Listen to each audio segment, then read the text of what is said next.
आज मैरिज का जो लॉ है, शादी के बाद का जो सिस्टम है, उसमें कमी है। पर प्रॉब्लम सिर्फ सिस्टम में नहीं है, लोग भी उतने सिंपल नहीं रहे। पहले शादी का मॉडल सीधा था, रोल्स क्लियर थे, एक्सपेक्टेशंस लिमिटेड थी, चॉइसेस कम थे, इसलिए सिस्टम भी उसी हिसाब से बना। आज पूरी पिक्चर बदल गई है। आज दोनों पार्टनर्स अर्न कर रहे हैं, उनके एम्बिशंस अलग होते हैं, उनकी वैल्यूज अलग होती हैं, इमोशनल एक्सपेक्टेशंस हाई होती हैं। लेकिन लॉ और सोशल सिस्टम आज भी आधा पुराना और आधा नया है।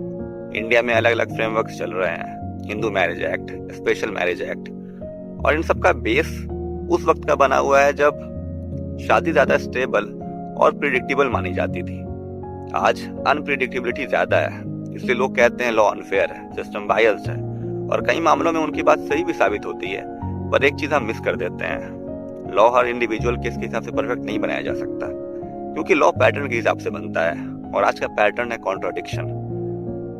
आज लोगों को सिक्योरिटी भी चाहिए, फ्रीडम भी चाहिए, इमोशनल अवेलेबिलिटी भी चाहिए, और जब ये सारी चीजें एक साथ नहीं मिलती तो ब्लेम सिस्टम पे शिफ्ट कर दिया जाता है। इस बात से डिनाई नहीं किया जा सकता कि लॉ इम्परफेक्ट है, सिस्टम आउटडेटेड है, पर इंसान में इंटरनली क्लियर नहीं है कि उसे चाहिए क्या। अगर कल को एक परफेक्ट मैरिज लॉ बना भी दिया जाए तो भी कॉन्फ्लिक्ट खत्म नहीं होगी, क्योंकि शादी कोर्ट रूम में नहीं चलती, शादी घर पे और रोज के बिहेवियर से चलती है।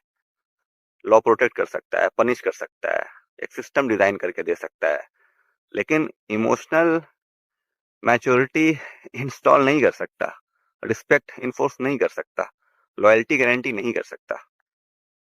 इसलिए आज की शादी में सबसे बड़ा गैप लॉ और रियलिटी का नहीं, बल्कि एक्सपेक्टेशन और कैपेबिलिटी का है। हम मॉडर्न लाइफ जी रहे हैं, पर हमारे इमोशनल स्किल्स अभी भी बेसिक लेवल पे अटके हुए हैं।